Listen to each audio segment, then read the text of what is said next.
Hello, in today's video, we'll be discussing the many considerations in buying a business.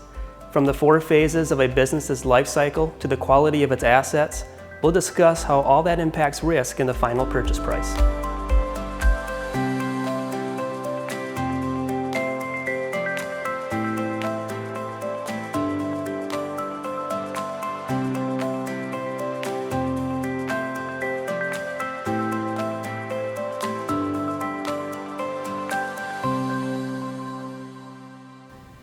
Welcome, thank you for joining us here at Trust CPA. Today we'd like to talk with you about buying a business. So why on earth would you want to buy a business in the middle of a pandemic? Well, you yourself may be unemployed and you have this great idea. You may be aware of other folks that are in business already and thinking of getting out of business and are looking to sell. You may be looking to partner up with somebody and together you can build something great. So whatever the reason, there's many reasons that would prompt you to want to buy a business. Whatever the reason, we want to make sure that you consider 3 main thoughts. One being, well, what is the stage that this business is in that I'm looking to purchase? What is its operating cash flow? Can I predict that? How does that impact value? And also, what's the quality of this business's assets? And we'll also discuss what are assets. Of course, we've got equipment, inventory, but there's other types of assets that you need to be aware of that impact the value of the business that you're looking to buy. Now, what do we mean by life cycle?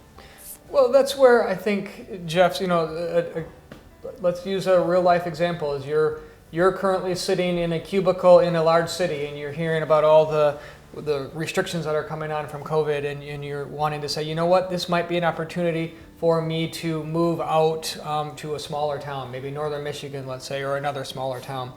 And you're asking, what's that first thing that I need to be doing? What should I be researching? What should I be thinking about? And what we would challenge you to think about is, what is the life cycle of the business that you're looking to get into? Because that's going to really depend on your personality. So what you may think of it as a key life cycle that you're looking for might not be the right answer for someone else. So the first step in our minds to really, as you're thinking through this process, to take a self-assessment of where are you at in your life and then match it up within the life cycle of the business. And just like you as an individual have different life cycles, so you have when you're a child, then you have into the early marriage stage, then you have the early kids, and then you have the later kids, and then the retirement. That's a life cycle that you would have for your personal. That should mirror up pretty closely with the life cycle of a business. And I think that's where we're going to talk about the 4 main key life cycles of a business. And why we're talking about that is it's so important to think about as you're looking at buying a business, is to really fundamentally understand what is the right life cycle for you to look at. And then within that, how do you determine what life cycle that business is that you're looking to potentially acquire? And those 4 main life cycles that businesses find themselves in would be startup, a growth phase, then they reach maturity, and while they're in maturity, they're either a cash cow or they could be leaning towards becoming obsolete, which leads to the last cycle, and that'd be a decline phase, or even a renewal. So if you're an optimist, decline means, hey, I can turn this around. Right. And one thing we want to mention here is, as we're talking through and you're looking through the different life cycles that are there, one is not better than the other. They're just different. So a startup is different than a growth, is different than a maturity, and is different than a renewal or decline. Each has its opportunities, but each has its drawbacks. And so again, you're going to hear people say, well, you have to buy that brand new one because you don't want to miss getting in. Well, that may not be for everybody. It may be for you, but it may not be what you're looking for. The same can be said for growth and maturity. And so as we talk through these, understand what each one of them are, so that way you can find that right fit for what you're looking for as you look to think about buying a business. So Jeff, can you tell me a little bit about what makes a startup? What is that in a life cycle of a business? Right, I like to think in terms of a startup being in its infancy. It doesn't necessarily mean that you yourself are starting the business from scratch, but you would be buying a business that is 1, 2, 3, 4 years old. It's still trying to get off the ground. It just needs a little more talent, maybe some more capital that you can provide. To me, that's a startup. And maybe where that might fit is maybe you had someone that started a business and they were the dreamer. They were the one that came up with the patent, or they were the ones that thought of the idea, but the practical implementation of that wasn't followed through. So you might be able to come in and say, hey, that's a great idea. Thanks for taking that. I want to buy that idea, or I want to buy that thought, and now I'm going to move it from the thought into a business or a business process. And so that life cycle is going to bode really well for someone that maybe not be on the creative side of it more, but the actual implementing it and taking the time to grow from that, just the idea, into a much more firm business. And I would say one of the greatest risks of a startup is the risk of failure. I mean, statistics are not on your side. What is it, 20% of businesses fail in the first year? And then up to 50% within the first 5 years. And so there is a large risk. And that's also then what kind of relates back into the price that you're going to look to pay to purchase it is factored into this risk. And so there isn't necessarily the dependability of what you might have on a more further along business. But so you're going to end up with that risk factor that you got to keep in mind. And there might be a lot of sweat equity involved as well. You may have to really roll up your sleeves and work to make sure this can take off and get to that next phase. So the next phase that we have for phase 2 is the growth phase. This is the one where you hear probably the most about as far as opportunity, where it's moved past that startup phase. So you've got that stability a little bit there. You've got that foundation. It's predictable to some extent, but now it's growing. It's expanding. It's oftentimes the most exciting part of a business as a business owner. It's the one where you kind of look back, you're like, I made it through the difficult part, but now I have to start and really do the work. And so, Jeff, what are some of the risks that come with a growth phase? Well, what I've seen in practice is some of the biggest risk of a growth phase business is you could simply run out of cash. You could grow yourself into bankruptcy if you're not careful. Another risk is that business is attracting a lot of attention, thereby competitors could really start entering the market on you more so than ever. So this is a great chance before you purchase this growth-oriented business or this business in the growth phase to understand what is that competitive landscape. Are the barriers to entry high or low? Are you going to face stiff competition in the next year or two? That could really impact your decision.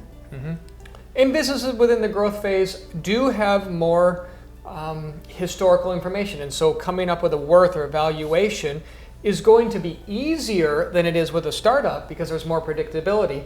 But you're also it's not quite as easy as one that's maybe a mature business because it still has that growth opportunity there, and so that it's not quite as risky as a startup, but at the same time still has a little bit of the potential growth of what you're looking for as well. So. And at each stage, you had mentioned before, John, that it's neither good nor bad decision to buy at any stage in this life cycle. So as we look at a mature business, they've been around for a long time. This mature business could be a cash cow, just steady, predictable profits, a large customer base, a large market share. Also, this doesn't mean that it's particularly a large business either. It could still fit the definition of a small Northern Michigan business. Right. Maturity oftentimes gets that downplayed side of things when you're looking to buy a business because they're like, well, what value am I going to bring into it, or what's the value proposition that's there? But that's not always what's needed. So sometimes a business may just need someone to run it and to operate it. You know, Jeff, before this video, we're kind of talking about what's a good analogy to kind of compare this. And we kind of came up with the idea of a farmer in a field. Well, that startup phase is someone looking at a forest. You got to take it from the trees to make it to a field. And then you got that growth, you're going to bring the field and grow it up a little bit further. And the maturity is the side of things where you're the farmer that's every year going to plant the field. So you're not coming in there to plow, to cut the trees down, no. But you still have to do value. You still have to manage a business. You can still grow it. You can do it. But that maturity stage is still that consistent, that well, every spring I need to do this, every fall I need to do this, and you work through. And so that maturity offers stability. That's oftentimes what comes hand in hand. So when you're looking at these businesses, if you look at your personal life and you're in a stage in your life where you need stability, maybe you have kids that are going through college and you have to make sure that you can keep the payments on that, or otherwise, you might want to be looking for a mature business that's there that just needs management. And so you might pay a premium when you're buying that mature business because it is a cash cow or it is established. but it's offering what you need and what you want at your point in life, which is maybe that stability that comes with that. What about the risk side of things? When we look at a mature business, I think the risk is with a mature is that you have to keep up in technology, you have to keep relevant. So mature oftentimes is viewed as maybe it's starting, it's on the brink of going towards that decline, if you will. Now you can look at, there are mature businesses that have been around for 200 years and they're still relevant. Now there are other businesses that have been around for 5 years and they're not relevant anymore. So a mature business, the risk that you're running, if you will, would be that it may be heading towards that decline. Sure, yeah, and that decline, the last life cycle of business is the decline. And decline can happen quickly. Within the first 5 years, a startup can all of a sudden decline and it's over with. But a lot of times it's that mature business where they have just sort of been resting on their laurels and doing the same thing over and over and not being innovative. And the world passes them by, so to speak. A good example there that I have for a bordering on the maturity versus a decline would maybe it's a software company that had a fantastic product written off of DOS coding, and that product was there. It had a client base that was solid and it has that generating cash flow consistently year over year. But now it's facing that spot of, well, do I have to upgrade everything I have to keep the existing clients or not? And the prior business owner may be looking at it and saying, well, I don't have the capabilities to convert over everything. Someone new and fresh might be coming in. So there's an example where that decline is, if left unchecked, would decline, but with that right infusion of someone new, it might shift into a renewal where you're taking a very mature business that has that cash flow, leveraging off of what you have that's solid, and putting in that value proposition there, which is that renewal that's coming through. And right, I would say maybe a big reason why to look at even purchasing something that may be in decline is you truly see a diamond in the rough, something that you can polish up. Maybe it's just mismanaged and you know for a fact you've got the right skills to turn this around, and you know what, chances are you're going to get a heck of a deal. If it's in a decline stage, it's not going to be as valuable. So this could be a pretty nice value proposition for you as a business purchaser. Yeah. And thus far we've been talking about individuals purchasing businesses. We're actually going to do another video where we talk about pros and cons of going into business with other individuals as well. And that does play into it. But here, as we look at it, whether or not you're an individual looking to purchase, whether or not you're another business that's using the opportunities that we've talked about in other videos, where maybe you're coming off of this COVID and you actually have a fair amount of cash available and you want to increase your business size, and so you're looking at acquiring other businesses. There's multiple different reasons why you would go into buying a business. And so that's, again, to circle back, the first step is to assess the life cycle. Are they startup, growth, maturity, or renewal? That next step, though, is really understanding the liquidity and the cash flow, and the cash is king. Jeff, can you describe that a little bit for me? Sure. Yeah, we've heard the phrase cash is king, meaning if you don't have the cash, then you're going to fail in the business world. You declare bankruptcy. Cash flow also determines value. So the more profitable or more cash rich a business is and can prove that over time, typically will demand higher valuations as well. So understanding projected cash flow, historical cash flows, being able to stress test that for yourself, because if I'm going to put in $100,000 of my money, I want to be able to know, can that business survive in 3 years if COVID strikes, or something similar. And I think when you're looking at a business, it's not where it is very emotional, but what we would challenge you to think about is to move it from that emotional into as an investment. A business is an investment, and ultimately the benchmark is the stock market. So when you're buying and putting dollars in the stock market, you're buying into a business. Well, the stock market, you're not doing anything other than clicking a couple buttons to invest in it. And so that becomes the benchmark, because you can take your capital and just buy the Ford, GM, whatever the particular business that you happen to be buying, and get a return. And you can go do your own analysis as to what that return might be. Let's arguably say it's 7% return in the stock market. Well, that has to become the benchmark, because if you're going to take on the risk of owning your own business, you're going to want to benchmark it against what it would be for not having that risk. And so as you come back, that's where that cash is king, because that cash is going to give you a return. And that's ultimately what you're looking for in a business, is a return on your investment.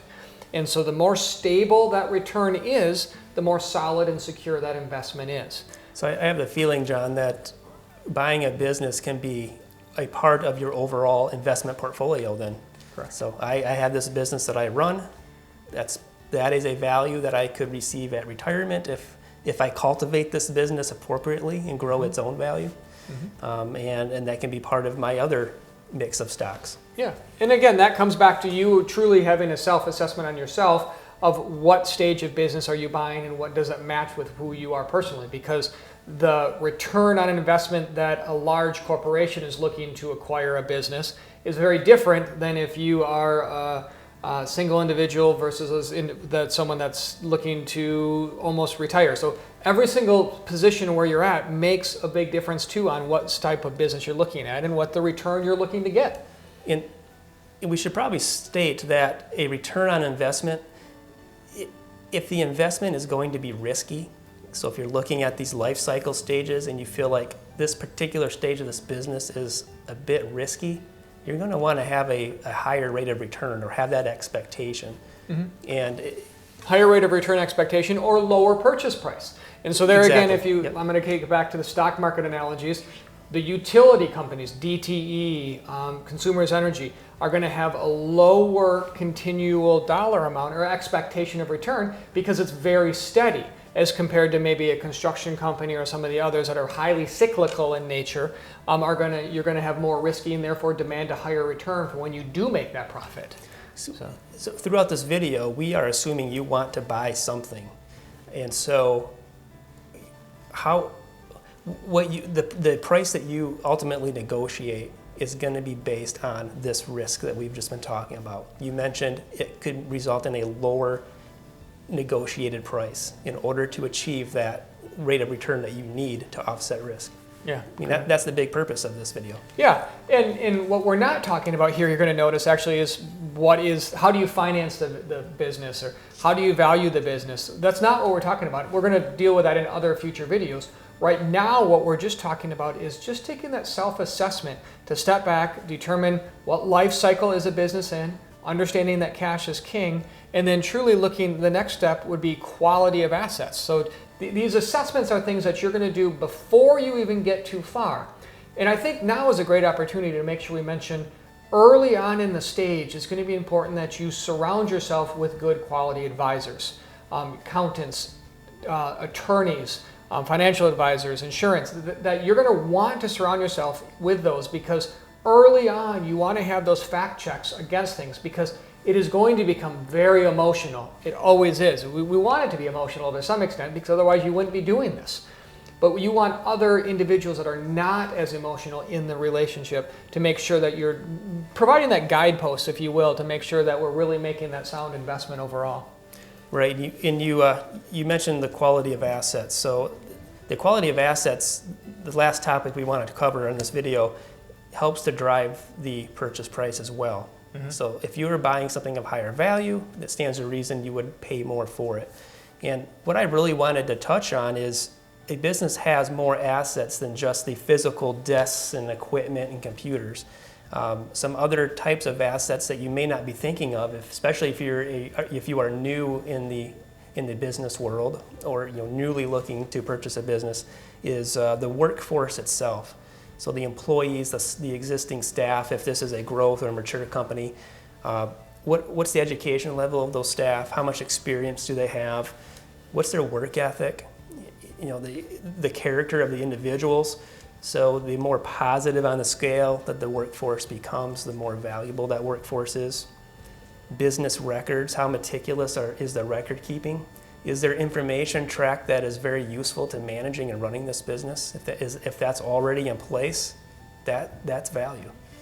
A couple more, technology. Is the technology current? Is it relevant? Or has that been lagging? Is the business not really leveraging technology like it should to operate? And reputation, that's a big one. We hear the term goodwill a lot. When you buy a business, you're buying some goodwill. Part of that goodwill is the reputation that business has with its customers, its vendors, its employees, the community. And all of this adds up for that business to have the ability to produce profits, which is what we're talking about.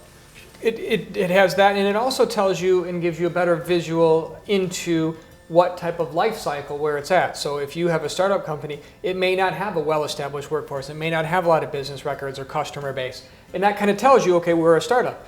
As compared to maybe a business that's mature, has that well-established on all of those, and it helps you understand better what life cycle it is. And again, why we're addressing this now in this early video is that these are all assessments that you have to take to determine where do you move to that next level, to move you from just thinking about buying a business or just thinking about doing this into those next steps and those next phases and things that you have to consider through that process. So as you're sitting there looking and trying to decide, is this buying a business the right thing for you? The first step, again, going back, is looking at why are you doing this? What are the motivations? And then two, where are you at in your life compared to the life cycle of the business, and understanding those, because that's going to determine what it is and where you and how you pursue it to move it to those next levels. We are going to have future videos both on how to structure, how do you afford it, some of the things to think about. Do you go into business with others or just yourself? Do you buy other existing businesses? All different detailed scenarios. But this first one here, as we talk through, is really understanding the stage of life that the business is in, really assessing the operating cash flow, and then the quality of assets. So Jeff, do you have any final thoughts as we look on this? Or? Well, John, I would say that overall, buying a business, becoming a business owner, can be very rewarding yet very daunting. We covered some high-level things today, so many details. The devil's in the details, so to speak. And so I would just stress that as you think about this, thoroughly explore cash flow needs, financing needs, and get with your advisors, that team of advisors. They're going to help pull the emotion out of this decision. It could be one of the biggest decisions or financial decisions you make. Well, thank you for joining us, and we look forward to having you continue on in the endeavor and in exploring some of the future videos that we have that go along with this.